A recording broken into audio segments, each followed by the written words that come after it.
नमस्कार, आप देख रहे हैं धा न्यूज और मैं हूं अभिषेक मिश्रा। देखिए 2024 का लोकसभा चुनाव अब सर पर है। भाई 2024 में हम आ गए हैं। 2024 का जो दूसरा महीना है, फरवरी महीना, उसकी आज आखिरी तारीख है और जो कल से मार्च शुरू हो रहा है तो माना यह जा रहा है कि मार्च महीने में कभी भी चुनाव की तारीखों का ऐलान हो सकता है। मार्च महीना बहुत महत्वपूर्ण है चुनाव की तारीखों के ऐलान के लिहाज से।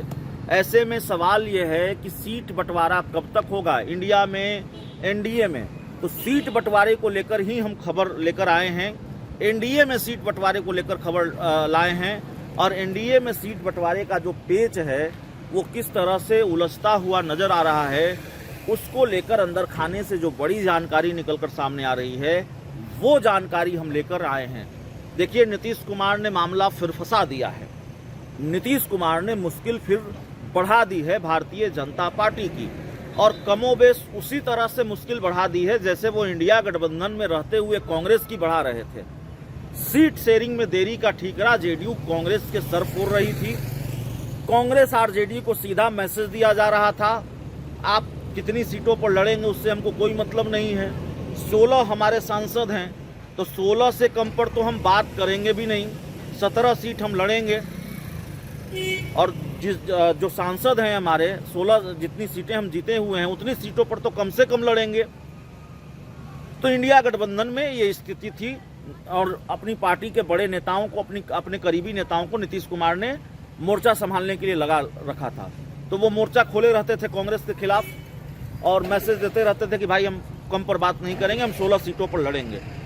अब नीतीश कुमार एनडीए का हिस्सा हो गए। उनके करीबी मंत्रियों की तरफ से उस तरह से कोई बयान तो नहीं आया, कभी इस तरह की बेचैनी दिखाई नहीं दी कि भाई सीट शेयरिंग में देरी हो रही है, सीट शेयरिंग का मामला जल्दी सुलझ जाना चाहिए।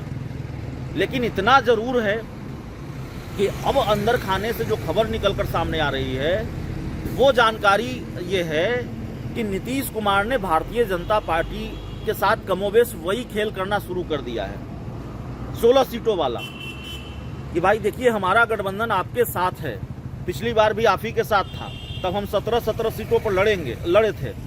इस बार कम से कम 16 सीटों पर हम लड़ेंगे। आप लोक जनशक्ति पार्टी को क्या दीजिएगा? 2 गुट हैं, लोजपा 2 गुट है, पशुपति पारस और चिराग पासवान, उनको क्या दीजिएगा? आप उपेंद्र कुशवाहा को क्या दीजिएगा? आप जीतन राम मांझी को क्या दीजिएगा? ये आप तय कर लीजिए, आप जान लीजिए।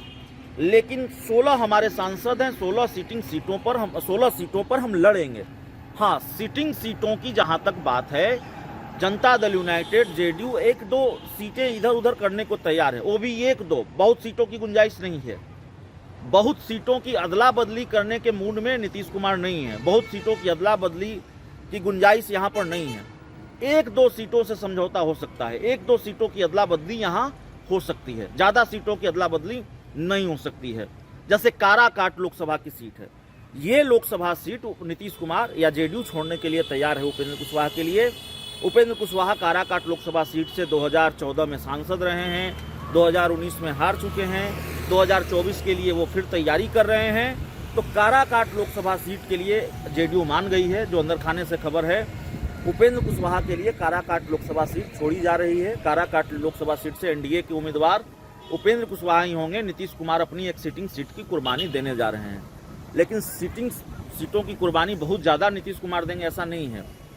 अगर काराकाट की कुर्बानी देंगे तो बदले में उनको दूसरी सीट चाहिए। ऐसा नहीं है कि काराकाट की कुर्बानी दे रहे हैं तो संख्या 16 से 15 हो जाएगी, नहीं, 16 तो 16 सीटों पर लड़ेंगे। ये बात चल रही है भाजपा के साथ, ये डिमांड रखी है जेडीयू ने भाजपा के साथ, जो अंदर खाने की खबरें हैं।